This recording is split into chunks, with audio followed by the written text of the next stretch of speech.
जय महाकाल, जय भवानी। आप सभी लोग कैसे हैं?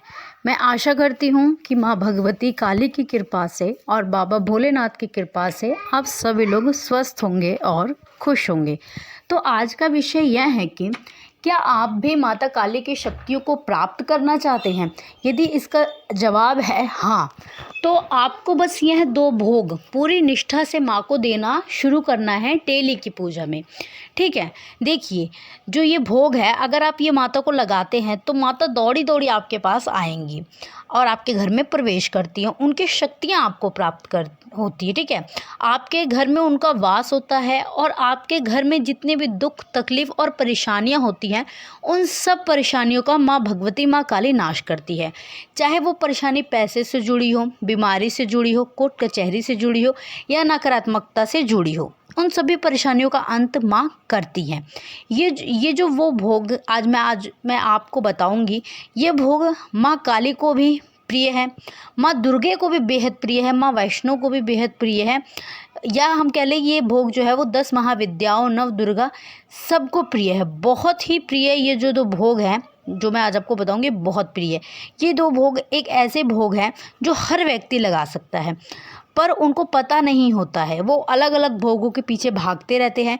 वैसे तो माता को जो भी भोग लगाए जाते हैं वो अलग अलग भोग माँ को लगाए जाते हैं, जिसमें जो भोग होते हैं, बेसन के लड्डू होते हैं, गुड़ का भोग भी माँ को लगाया जाता है, पंचमेवे का भोग माँ को लगाया जाता है, मिश्री का सतमेल मिठाई का भी भोग माँ को लगाया जाता है, हलवा पूड़ी का भी भोग लगाया जाता है, फलों का भी भोग लगाया जाता है। माँ को बहुत सारे जो भोग हैं जो लगाए जाते हैं। तामसिक भोग भी लोग लगाते हैं, लेकिन ये जो 2 भोग हैं ये सात्विक भोग हैं और माँ काली को और नव दुर्गा 10 महाविद्याओं को बेहद प्रिय है। माँ को खीर का भी भोग लगाया जाता है।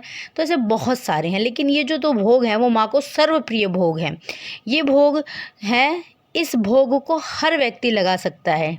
ठीक है, पर वो भोग लोगों को पता ही नहीं होता कि वो भोग है कौन सा। तो आज की इस वीडियो में मैं आपको वह 2 भोग बताऊंगी जिसका भोग आप माँ को लगा सकते हैं और आपको माता काली की शक्तियाँ प्राप्त अवश्य होंगी।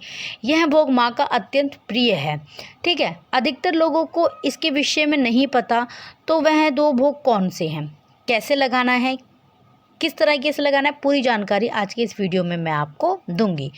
तो मैं आपको बता दूं, वह जो भोग है उसमें पहला भोग है। भोगों को बताने से पहले मैं एक चीज़ क्लियर करना चाहूँगी। ये जो भोग हैं, ठीक है, अगर इसको आप पूर्ण विश्वास से लगाते हैं, अपने किसी भी मनोकामना के प्रति भी अगर ये भोग आप माँ को अर्पित कर रहे हैं, तो वो मनोकामना आपकी 100% पूर्ण होगी। बस शर्तें ये हैं कि मन में पूर्ण निष्ठा भाव रख के आपको ये भोग लगाना है।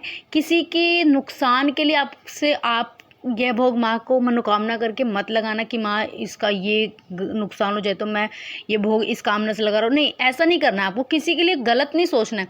खुद के प्रोटेक्शन के लिए, खुद के बचाव के लिए, खुद की प्रसिद्धि के लिए, खुद आगे बढ़ने के लिए आप ये 2 भोग अगर माँ को लगाते हैं तो 100% गारंटी के साथ आपकी वो मनोकामना अवश्य पूरी होगी। चाहे वो मनोकामना कितनी ही बड़ी, कितनी ही दुर्लभ वस्तु क्यों ना हो, माँ काली के आशीर्वाद से वो चीज़ आपको अवश्य प्राप्त होगी। क्योंकि माँ है, वो ममतामयी है, दयालु है, कृपालु है, कलयुग में जागृत है माँ। तो माँ को रिझाने के लिए बहुत ज़्यादा प्रयत्न करने की ज़रूरत नहीं है। थोड़ा सा भी प्रयत्न अगर आप करते हैं पूर्ण भाव से, निष्ठा से, तो भी माँ आपसे प्रसन्न हो जाती है। ठीक है, तो पहला अगर भोग की बात करें, जो भोग माँ को बहुत प्रिय है, वह भोग है लौंग का। माँ को लौंग का भोग अत्यंत प्रिय है। ठीक है, लौंग का भोग माँ को बहुत ज़्यादा प्रिय है। और लौंग के साथ दूसरा भोग है बताशे का भोग।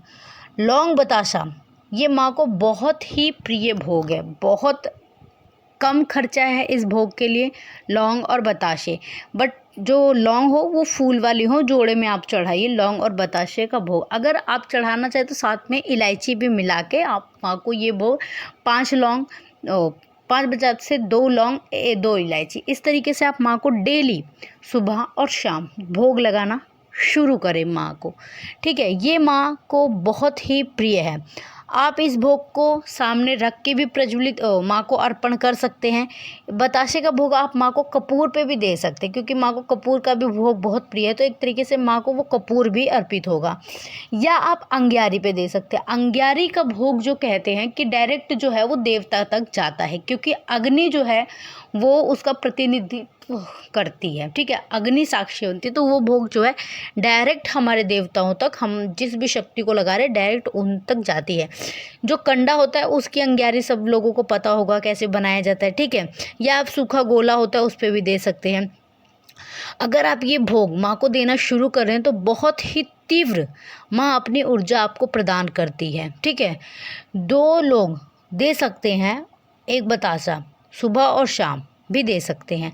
आप इस भोग को सुबह और शाम लौंग बताशे का भोग माँ को लगाइए। माँ की जो शक्तियाँ वो बहुत जल्दी जागृत होंगी। ये जो भोग है वो माँ की शक्तियों को बहुत जल्दी जागृत करता है।